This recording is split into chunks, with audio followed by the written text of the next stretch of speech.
नमस्कार साथियों, मैं मनीष भारती संस्कृति आईएएस प्लेटफॉर्म पर आप सभी का स्वागत करता हूं। साथियों, देश के प्रधानमंत्री सबसे लंबे समय तक लगातार सेवा देने वाले यानी पद पर बने रहने वाले निर्वाचित प्रधानमंत्री बन गए हैं, यानी कि नेहरू जी से आगे निकल गए हैं। अब क्या क्या बातें हुई है, किस तरह से रिकॉर्ड बना है और नेहरू जी से कैसे आगे निकले हैं, इस बात को हम समझने की कोशिश करेंगे। और इसके अलावा हम यह भी देखेंगे कि प्रधानमंत्री पिछले कुछ वर्षों में जिस तरह से इन्होंने काम किया है उसमें क्या क्या नए कीर्तिमान स्थापित किए गए हैं, उस पर विस्तार से हम चर्चा करते हुए नजर आएंगे। देखिए, आज इन्होंने एक ट्वीट भी किया है प्राइम मिनिस्टर ने, और अपने पिछले 12 साल के जो इनके कार्यकाल रहा है प्रधानमंत्री के तौर पर, इन्होंने इन तमाम चीज़ों को लेकर के याद भी किया है। और जो खास करके इन्होंने कहा है कि बहुत सारे काम किए गए हैं जिसके अंतर्गत मुख्य रूप से सामाजिक उत्थान के काम जो गरीबों के लिए किए गए हैं, वो तमाम कार्य जो समाज के वंचित वर्गों को मुख्य धारा में लाने के लिए किए गए हैं, उस पर इन्होंने जोर दिया है। अब यहाँ पर जो कुछ महत्वपूर्ण बातें हैं, जो फैक्ट है, उसको समझते हैं।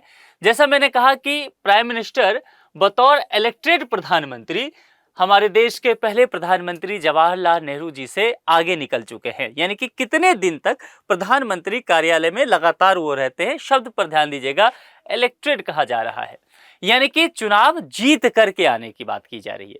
और देश में पहला लोकसभा चुनाव कब होता है? 1952 में। लेकिन आप जानते हैं कि देश आजाद कब हुआ था? 1947 से। तो हम सभी जानते हैं कि नेहरू जी प्रधानमंत्री जो रहे वह 1947 से इस देश के रहे। लेकिन निर्वाचन चूंकि पहली बार 52 में होता है, पहली लोकसभा चुनाव ही 1952 में होता है, तो यहां नेहरू जी पहली बार निर्वाचित होकर के प्रधानमंत्री पद पर बैठते हैं। तो यहां से जो आगे उनका कार्यकाल बढ़ता है वो कहा गया कि निर्वाचित प्रधानमंत्री के तौर पे काउंट किया जाएगा। और इससे पहले 52 से पीछे 47 तक जाएंगे वो 5 साल वह निर्वाचित नहीं रहे थे। तो ये दोनों चीजों को अलग अलग करके समझना है। एक तो है सबसे लंबा कार्यकाल प्रधानमंत्री के तौर पर वो अभी भी नेहरू जी के पास है, लेकिन निर्वाचित के तौर पर देखा जाए तो अब मोदी जी के नाम पर वो आंकड़ा जुड़ चुका है। नेहरू चुनाव जीत करके 4398 दिन प्रधानमंत्री रहे, यानी कि 1952 से आगे जोड़ेंगे उसमें, ठीक है। और मोदी जी का अगर देखा जाए आज वो एक ज्यादा, यानी कि 4399 दिन रहा है, और ये नॉट आउट है ना। आगे अभी काम चल ही रहा है और संभव है कि 2029 तक तो प्रधानमंत्री रहने वाले हैं। तो कुल मिलाकर के ये और आगे काउंट होता जा रहा है। तो ये चीजें आपको ध्यान रखना है।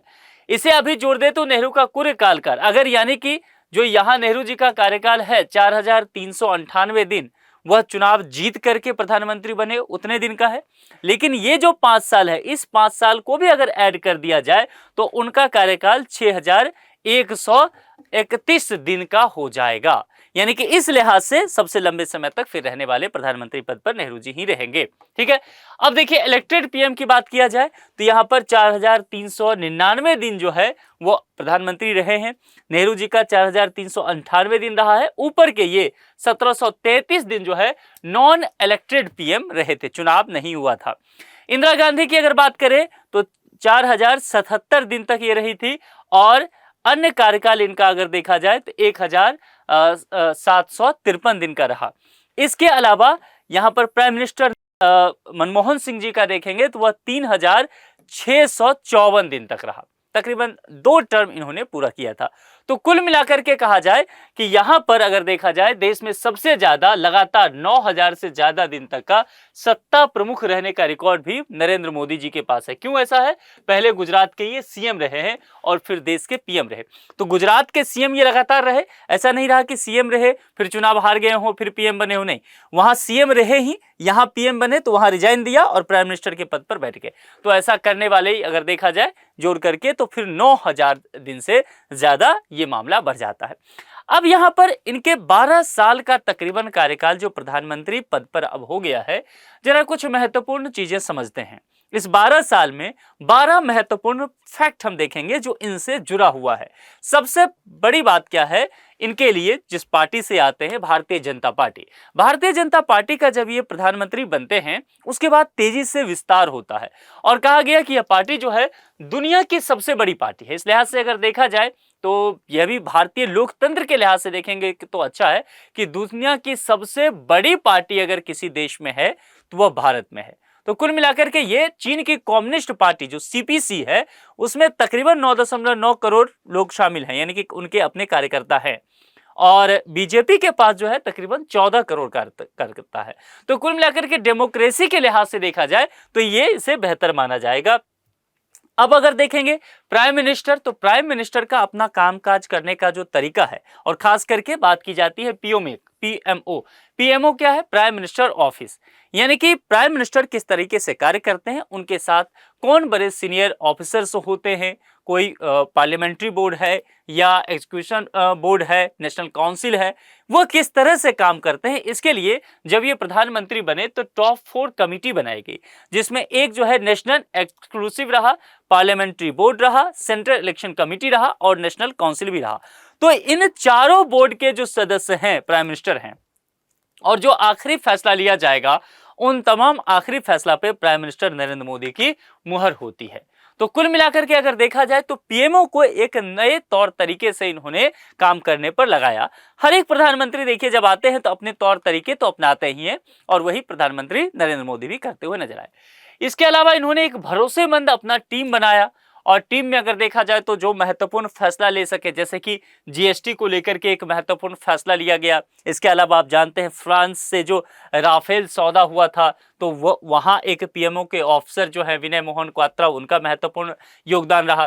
फिर हम सब जानते हैं कि बहुत महत्वपूर्ण एक फैसला था जम्मू कश्मीर से आर्टिकल 370 को खत्म करना, और senior IAS officer Chhattisgarh cadre के रहे पीएमओ में काम कर चुके हैं बीबीआर सुब्रमण्यम, इनको जम्मू कश्मीर का मुख्य सचिव बना करके भेजा गया था कि सुरक्षा के इंतजाम देखे, प्रशासन के इंतजाम देखे। और इसके बाद आप जानते हैं 5 अगस्त 2019 को भारत के पार्लियामेंट ने जम्मू कश्मीर रीऑर्गेनाइजेशन एक्ट लाया, वो पास किया, और उसके आधार पर 370 को 35A को खत्म किया गया, जम्मू कश्मीर को 2 राज्यों में बांट दिया गया और यूटी बना दिया गया। ये सारे काम होते हैं। इसके अलावा राम मंदिर का अगर आप देखेंगे, नृपेंद्र मिश्र प्रधान सचिव रहे पीएमओ के, उसके अलावा कतर नौसैनिक कान दीपक मित्तल, ये तमाम ऐसे सीनियर लोग रहे, सीनियर ऑफिसर्स रहे, जिनको प्राइम मिनिस्टर अपने इर्द गिर्द रखा, और महत्वपूर्ण काम इनके माध्यम से इन्होंने इस देश में अंजाम दिया। मोदी जी का अपना भी एक ब्रांड वैल्यू है, दुनिया के सबसे पॉपुलर लीडर में से एक माने जाते हैं। अगर सोशल मीडिया, चूंकि आजकल हम जिस दुनिया में जी रहे हैं, हम माने या ना माने, ये सोशल मीडिया की दुनिया है ना, तो सोशल मीडिया की जो अपनी अचीवमेंट है वह भी ऐड होता है लोगों के आज के समय व्यक्तित्व में। उसमें अगर देखा जाए तो अगर आप यूट्यूब पे देखेंगे 3.1 करोड़ इनके फॉलोअर्स हैं, फेसबुक पर 5.8, इंस्टा पे 10.1 और यहाँ पर 10.7 ट्विटर पे। कुल मिलाकर के भारत के अगर विदेशों की बात किया जाए, जब भी प्राइम मिनिस्टर विदेश जाते हैं तो वह अपने आप में भारत के लिए एक ब्रांड बन करके निकल करके आते हैं।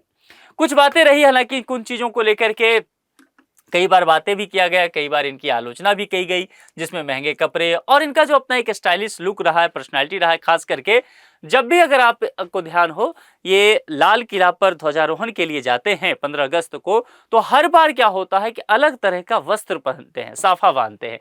ये बहुत ही पॉपुलर इनका ये स्टाइल होता रहा। इसके अलावा भाषण देने में कितने मिनट का इन्होंने भाषण दिया या कितने शब्दों का इस्तेमाल किया, इन सब चीज़ों को लेकर के भी प्रधानमंत्री कई बार ये रिकॉर्ड बना चुके हैं। अब इनके कार्यकाल में जो कुछ महत्वपूर्ण निर्णय लिए गए हैं, इस देश में जो कुछ महत्वपूर्ण कार्य हुआ है, उस पर चर्चा करते हैं, जिसके अंतर्गत एक कहा गया नोटबंदी। नोटबंदी के समय आपको ध्यान होगा, प्रधानमंत्री शाम के 8 बजे टीवी पर आते हैं और इन्होंने ये जानकारी दिया कि देश में अब 500 और 1000 का जो नोट है वह अब लीगल टेंडर में नहीं रह जाएगा। यही शब्द उन्होंने इस्तेमाल किया था कि लीगल टेंडर, यानी कि लीगल नहीं रहेगा, कागज का वो टुकड़ा हो गया। और कुल मिलाकर के उसके बाद आप उसे कह सकते हैं कि ये नोटबंदी उसे कहा गया। तो यह एक महत्वपूर्ण काम किया गया था। इसके अलावा आपको ध्यान होगा ईडब्ल्यूएस रिजर्वेशन की बात की गई थी, यानी कि इकोनॉमिक वीकर सेक्शन, आर्थिक रूप से कमजोर लोग जो हैं उनको संविधान के तौर पर 10% आरक्षण की व्यवस्था की गई थी। ये 8 जनवरी 2019 को हुआ था, है ना। कुल मिलाकर के अगर देखा जाए तो ये अपने आप में एक महत्वपूर्ण निर्णय रहा। जब 8 जनवरी 2019 को लोकसभा में इस पर डिबेट हुआ तो अपने आप में ये कहा गया कि क्या ये बिल पास हो भी पाएगा, क्योंकि वह था कि भाई 50% से अधिक आरक्षण नहीं होना चाहिए। इंदिरा साहनी केस जानते हैं आप, लेकिन ये मामला फिर 2 दिन बाद ही पहुंच जाता है राज्यसभा में, यानी कि सरकार इसको तत्परता दिखा रही थी और 10 जनवरी को राज्यसभा से ये पास भी हो गया और फिर आगे चल करके ये बिल जो कानून का रूप भी ले लेता है। बाद में हालांकि इसको सुप्रीम कोर्ट में चैलेंज भी किया गया, लेकिन सरकार अपना पक्ष सही से रखने में वहां पर कामयाब रही। और उसके बाद देखा जाए इस देश में आर्थिक रूप से कमजोर लोगों को 10% आरक्षण हमेशा ही मिला। ये एक बहुत बड़ा फैसला अपने आप में समाज में रहा। इसके अलावा लॉकडाउन का फैसला, चूंकि लॉकडाउन का जो निर्णय था वह कोविड महामारी से होकर के गुजरा, इसलिए उस वक्त एक कठोर निर्णय कह सकते हैं देश के लिए लेना था। आर्थिक प्रगति देश की पूरी तरह से आप कह सकते हैं चक्का जाम हो गया। तकरीबन 21 दिन का पहला लॉकडाउन आपको याद हो कि दिया गया। उसके बाद थोड़ी सी रिलीफ के साथ 1-2 और लॉकडाउन हुए थे। तो उस समय भी अर्थव्यवस्था को चलाते रहने में निश्चित तौर पर प्रधानमंत्री की भूमिका तो रहती है। इसके अलावा आर्टिकल 370 हटाना। बीजेपी जब 2014 में मैनिफेस्टो अपना जारी की, प्रधानमंत्री पद के उम्मीदवार नरेंद्र मोदी बनाए गए, तो 2-3 महत्वपूर्ण चीजों को लेकर के चर्चा किया गया, जिसके अंतर्गत कहा गया कि अगर भारतीय जनता पार्टी सरकार में आती है तो सबसे पहला मकसद क्या है, कश्मीर से आर्टिकल 370 हटाना। दूसरा काम क्या है, अयोध्या में राम मंदिर बनाना। और तीसरा काम क्या है, यूसीसी यूनिफॉर्म सिविल कोड की बात करना, पूरे देश में लागू करना। इसके अलावा ट्रिपल तलाक खत्म करना, इसके अलावा सीएए लागू करना। ये सारे काम कहे गए। धीरे धीरे देखा गया कि इस पार्टी ने लंबे समय में ये सारे काम कर दिए। आर्टिकल 370 भी हटाया। इसके अलावा ट्रिपल तलाक खत्म करने की बात की गई। जिस तरह से हम जानते हैं कि तलाक तलाक तलाक 3 बार कह के कोई शौहर जो है अपनी वाइफ को तलाक दे सकता है, लेकिन इससे महिलाओं को कहीं ना कहीं बहुत परेशानी होती थी, है ना। उनको गुजारा भत्ता भी सही से नहीं मिल पाता था, दोयम दर्जे का जीवन जी रही थी। ये तमाम चीजें लंबे समय से सरकार के समक्ष था। उसके बाद इस पर कानून बनाया गया और कानून बना करके इसे अपराध घोषित कर दिया गया 2019 में। आपको ध्यान हो कि अगर कोई ट्रिपल तलाक अब अपनी पत्नी को देता है तो दरअसल वो अपराध करेगा और उसके दंड देने की बात भी की गई, उस पर एफआईआर होगा। तो ट्रिपल तलाक को भी तमाम सामाजिक विरोध के बावजूद इन्होंने खत्म करने का काम किया।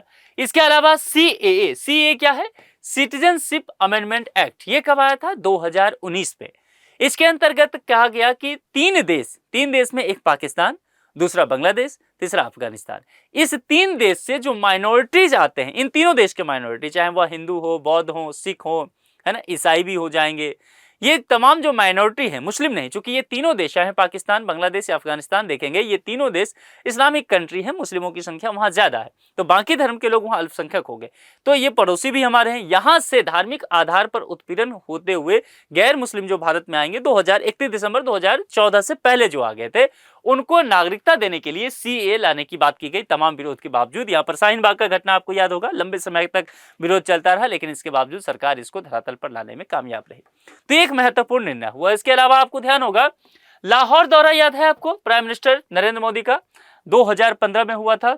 अफगानिस्तान गए थे, पाकिस्तान जाने का कोई प्लान नहीं था। अचानक से अफगानिस्तान से लौटते हुए इन्होंने भारत के विदेश मंत्रालय को जानकारी दिया कि वो पाकिस्तान लैंड हो रहे हैं। और उस दिन नवाज शरीफ जो पाकिस्तान के प्रधानमंत्री हैं, उनके घर पर फंक्शन था। वो सीधे लाहौर पहुंच जाते, इस्लामाबाद भी नहीं, लाहौर पहुंचते हैं। आनन फानन में दोनों देशों के प्रधानमंत्री के बीच मुलाकात होती है, बात होती है, कोशिश की जाती है कि रिश्ते सही से बहाल हों, सॉफ्ट कॉर्नर तलाशा जाता है। भारत ने अपनी तरफ से एक नई पहल की, प्रधानमंत्री ने नई पहल किया। ये अलग बात है कि नवाज शरीफ और उनकी पार्टी और पाकिस्तान वही अपने पुराने रवैये अपनाते रही। तो प्रधानमंत्री के पहल के बाद भी, इतने अच्छे कोशिश करने के बावजूद भी, रिश्ते दोनों देश के बहुत सामान्य नहीं हो पाए, लेकिन एक साहसिक निर्णय ये लिया गया था। इसके अलावा आपको ध्यान होगा, बांग्लादेश से समझौता हुआ था। बांग्लादेश के साथ हमारा सीमा विवाद लंबे समय से रहा है, क्योंकि बांग्लादेश हमसे 4000 से अधिक किलोमीटर की सीमा साझा करता है। तकरीबन 2200 किलोमीटर के आसपास तो केवल पश्चिम बंगाल के साथ सीमा साझा करता है, फिर नॉर्थ ईस्ट के 7 सिस्टर्स हैं, उसमें से कई राज्य के साथ सीमा साझा करता है। तो कुल मिलाकर के बांग्लादेश हमारे लिए बेहद महत्वपूर्ण पड़ोसी हो जाता है और उसका 94% हिस्सा भारत से घिरा हुआ है। तो निश्चित तौर पर बॉर्डर के इश्यूज तो आएंगे ही, और बॉर्डर भी एकदम जिगजैग है बांग्लादेश का। अगर आप मैप देखेंगे तो पूरी तरह से आपको बहुत क्लियर बॉर्डर नहीं दिखेगा, कहीं नदी है, कहीं दलदल है, कहीं जंगल है, कहीं घनी बस्ती है। कैसे इन चीजों पर सही से निर्णय लिया जाता। तो लंबे समय से दोनों देशों के बीच भी बात है। अभी भी देखेंगे बॉर्डर इश्यूज को लेकर के काफी काम चल रहा है। फेंसिंग, बीएसएफ को जमीन दिया गया, फेंसिंग करने की बात की जा रही है। तो उस समय बहुत बड़ा दिल दिखाया गया भारत के द्वारा, और 51 गांव के बदले भारत ने 111 गांव बांग्लादेश को दिया। यानी कि बांग्लादेश 51 गांव जो उसके बॉर्डर के अंतर्गत आता था वो भारत को दे दिया ताकि बॉर्डर वहां सही किया जा सके। और भारत इसके बदले अपने 111 गांव बांग्लादेश को दिया। और कुल मिलाकर के दोनों के बीच जो बॉर्डर के इश्यूज थे उसको सही से एग्रीमेंट किया गया और दोनों देश को कहीं न कहीं आपसी जो झंझट थे उसको खत्म करने की कोशिश की गई। तो बहुत अच्छा निर्णय लिया गया था। इसके अलावा 9 फ्री ट्रेड एग्रीमेंट हुए। देखिए 80 देशों तक भारतीय सामान की आसान पहुंच ये 9 फ्री ट्रेड एग्रीमेंट की वजह से हो पाया है ना। इसमें 38 देश के साथ भारत कहीं न कहीं इन्वॉल्व हुआ। और पिछले दिनों आप जानते हैं कि यूरोपीय यूनियन में 27 देश हैं। यूरोपीय यूनियन के साथ लंबे समय से भारत कोशिश कर रहा था कि ये डील फाइनल हो जाए। और पहले यूरोपीय यूनियन नहीं मानता था, तरह तरह के जो बातें हैं कह करके डील को टालने की कोशिश करता या अपने फेवर में लेने की कोशिश कर रहा था। लेकिन वो समय आया जब यूरोपीय यूनियन को झुकना पड़ा और भारत के साथ डील करने के लिए विवश होना पड़ा। और कई ऐसे देश हैं, चाहे वो ऑस्ट्रेलिया हो, ओमान हो, यूएई हो, यूनाइटेड किंगडम हो, न्यूजीलैंड, स्विट्जरलैंड, नॉर्वे, ये तमाम ऐसे देश हैं जिसके साथ लगातार भारत ने एग्रीमेंट किया और फिर फाइनली फ्री ट्रेड एग्रीमेंट कर लिया। तो भारत जो है कहीं न कहीं इन तमाम देशों तक अपनी मजबूत पकड़ बनाया। इसके अलावा अगर डिफेंस सेक्टर की बात करें, प्राइम मिनिस्टर नरेंद्र मोदी के नेतृत्व में सर्जिकल स्ट्राइक किए गए। सर्जिकल स्ट्राइक की बात किया जाए तो आपको ध्यान होगा 2016 में पाकिस्तान की सीमा के अंदर घुस करके भारतीय सेना जो खास करके टेररिस्ट कैंप है पीओके में, पाक ऑक्युपाइड कश्मीर पे, उस पर अटैक करता है। इसके अलावा बालाकोट एयर स्ट्राइक भी आपको याद होगा 2019 में हुआ था, जो सर्जिकल स्ट्राइक की दूसरी कड़ी कह सकते हैं। एयर स्ट्राइक किया गया था और उसमें जो सीआरपीएफ के काफिले पर आतंकी हमला हुआ था जिसमें हमारे 40 जवान शहीद हो गए थे। उसके बाद 14 फरवरी 2019 वाला ये घटना, उसके बाद ये काम किया गया था जिसके अंतर्गत कहा गया कि पाकिस्तान की सीमा के अंदर जाकर के 300 आतंकियों को एयरफोर्स के द्वारा मौत के घाट उतारा गया था। तो ये बालाकोट एयर स्ट्राइक के अंतर्गत आया था। इसके अलावा फिर आपको ध्यान होगा हाल ही में ऑपरेशन सिंदूर, पहलगाम अटैक के बाद, और इसको भारत सरकार ने एक्ट ऑफ वार माना। और उसके बाद जिस तरह से 2 अप्रैल 2025 को पहलगाम में धर्म के आधार पर धर्म पूछ करके पर्यटकों को मारा गया, तो भारत ने फिर ऑपरेशन सिंदूर किया। पहली बार पाकिस्तान के बॉर्डर के अंतर्गत 18 से 20 किलोमीटर अंदर जाकर के स्ट्राइक किए गए और आतंकी ठिकानों को तबाह किया गया। बहुत सारे आतंकियों को मौत के घाट उतार दिया गया और पीओके से पाकिस्तान को ये विवश होना पड़ा कि अपना लॉन्चिंग पैड शिफ्ट कर ले। इसके अलावा बहुत सारे इंफ्रास्ट्रक्चर के काम करेंगे। देश में नई संसद दी गई है ना। हमारे पुरानी संसद जो है उसमें बैठने के जगह पर्याप्त नहीं थे। जिस तरह से हम जानते हैं कि परिसीमन जनगणना जो होगा फरवरी 2027 से शुरू और उसके बाद जब आंकड़े आ जाएंगे 27 में, तो परिसीमन का काम होगा। परिसीमन के पास देश के जो लोकसभा सीट हैं उसकी संख्या बढ़ेगी।